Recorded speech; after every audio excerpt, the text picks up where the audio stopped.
possam os bons espíritos, com a permissão de Jesus, nos ajudarem para que tenhamos um estudo proveitoso no dia de hoje. Nós faríamos uma pergunta bastante interessante no nosso estudo. Seria possível preparar uma pessoa humana para que ela tenha uma boa situação no mundo espiritual? Ou, em outras palavras, é possível preparar um homem em função da vida espiritual? Mas não só, amigos. Não fosse possível, Jesus não teria trazido o seu Evangelho. O Evangelho do Cristo não é outra coisa senão uma preparação para a vida espiritual superior. O sacerdócio tradicionalista, organizado, por descrer, por não admitir o mundo espiritual, eles são absolutamente despreparados para oferecer ao cidadão terrestre uma preparação prévia para a vida nas esferas espirituais. Então, como nós admitimos, temos absoluta certeza que essa preparação é possível, esse é o nosso tema de hoje. E é um tema muito oportuno para se prestar bem atenção. E aqui vão apenas sugestões. E os companheiros que nos ouvem hoje e amanhã, observem e vejam o que de melhor proveito podem tirar desses comentários. Certos mau hábitos que nós temos na vida terrestre, esses maus hábitos são uma verdadeira praga do mundo espiritual. Então nós vamos desfolhar todas essas características, esses aspectos, essas circunstâncias, e quem quiser faça bom proveito, faça bom uso. Comece por rever o seu prato diário. Meus amigos, não pretendemos rasgos filosóficos, colocações científicas. O nosso papo de hoje é um papo bastante objetivo, para irmos diretamente ao assunto. Como dizíamos, dê uma revisada no seu prato de cada dia. Nós, milenarmente, nos acostumamos a nos alimentar da carne dos animais. Então, eu faço algumas perguntas interessantes para os amigos. Por acaso existe açougue no mundo espiritual? Por acaso existe churrascaria? Para aqueles que são estudiosos dos assuntos, a alimentação nas colônias espirituais, há um departamento que produz aqueles sucos nutrientes que a população de uma colônia, há colônias relativamente pequenas, com alguns poucos milhares de espíritos, são especialmente as colônias muito adiantadas. Elas são belíssimas, são encantadoras, mas não são tão populosas, porque o planeta é atrasado, é primitivo. As colônias, digamos assim, de médio porte, geralmente elas têm entre 1 e 2 milhões de habitantes. Então existe um departamento que se responsabiliza por produzir o alimento que é consumido pelos moradores, pelos hóspedes, até por aqueles que estão caritativamente amparados por aquela colônia. Então, meus amigos, aquela pessoa que chega ao mundo espiritual carregando o hábito da alimentação carnívora, terá um período muito difícil de adaptação. Por isso que nós preferimos sugerir que os estudiosos do assunto façam uma avaliação da sua posição. Há pessoas que estão a tal ponto condicionadas à proteína animal que elas teriam seríssimas dificuldades em ter uma vida absolutamente vegetariana. Mas, para não sermos muito veementes, né, menos ainda agressivos no assunto, é que nós vamos sugerir que a pessoa reduza o seu apetite, o seu prazer em consumir a carne dos animais. Porque nas colônias espirituais isso é simplesmente impossível. Não há no mundo espiritual alimentação carnívora. Já fizemos um preâmbulo sobre o assunto.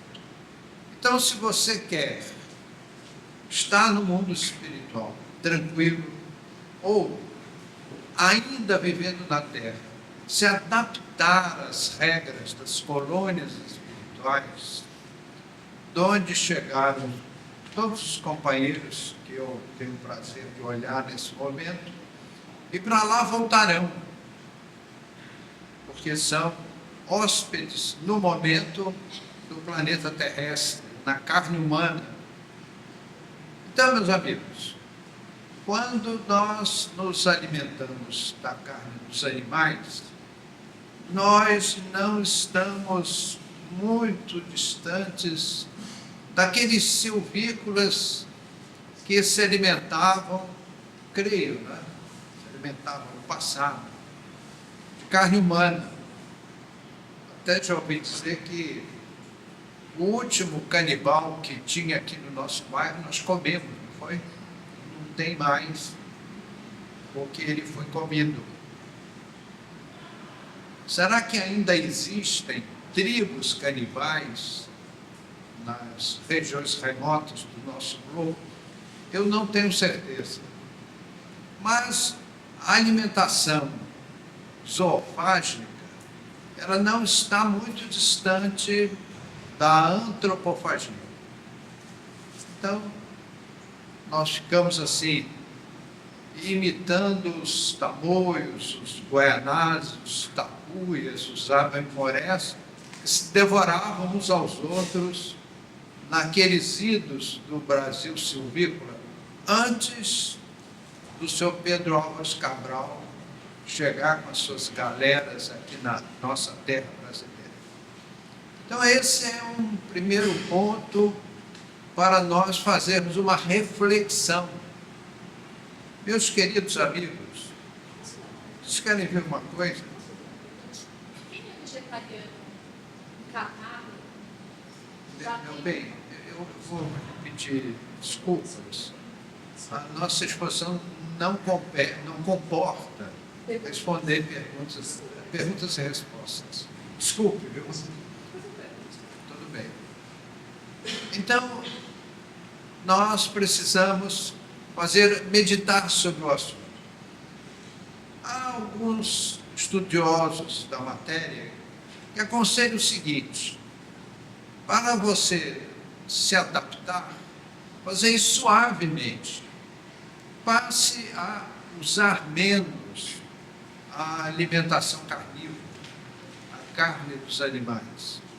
Outra recomendação: em lugar de você comer a carne dos grandes animais, como o boi e outros mais, Prefira os animais menores e vá substituindo gradativamente. Quem sabe, lá no final da sua vida, você já está vegetariano. E deixe o peixe por final. Talvez seja a última carne para você se transferir, migrar para a alimentação vegetariana, seria a ingestão dos frutos do mar. Um segundo ponto desse nosso estudo são os alcoólicos. Meus amigos, do uísque à cachaça brasileira, esse, para as plagas espirituais, é um alto risco que nós não aconselhamos a ninguém. Quando nós voltamos para as colônias, todos nós fazemos um curso de reintegração. E essas observações de hoje são parte integrante desse curso. Nós estamos furtando a apostila do curso de reintegração nas colônias espirituais. Nas colônias espirituais de condição mais modesta. Eu quero crer que muitos companheiros aqui vão se transferir para as colônias de alta expressão de espiritualidade, mas como não é o nosso caso, nós temos pouca experiência nesse detalhe. As colônias de grande beleza, de elevada hierarquia espiritual, a gente só pode, de vez em quando, né, quando tiramos 10 na prova, somos levados a visitas. E aqui e ali nós narramos essas visitas, aqueles ambientes espirituais superiores. Então, nas colônias mais modestas, para as quais nos transferiremos assim que deixarmos a Terra, ali não se usa o álcool, a bebida alcoólica. Então, quem leva no seu organismo o hábito da ingestão da bebida alcoólica vai ter sérias dificuldades nessa adaptação. Meus amigos, no nosso corpo material, ele facilmente se vicia as coisas. E mais ou menos com um certo esforço, a gente consegue reverter o quadro. Fazer isso com o corpo espiritual é muito difícil. As pessoas que se habituaram aos alcoólicos, elas sofrem intensamente para fazer essa reversão. Porque o corpo espiritual é leve, é sutil, é dinâmico, e ele não é muito fácil de ser manobrado, como nós manobramos o corpo de carne. O corpo de carne ele é um quebra-luz, que reduz as potencialidades do espírito. Não é o caso do corpo espiritual. Então, meus amigos, se você quer chegar ao mundo espiritual melhor adaptado, ponha bem longe os destilados. Outro ponto que nós vemos, excelentes companheiros, foram companheiros espíritas, trabalhadores espíritas, que se habituaram com a nicotina, habituaram-se ao uso do fumo, e o fumo é, para os habitantes do mundo espiritual, um problema muito sério, porque não é fácil esse descondicionamento no mundo espiritual.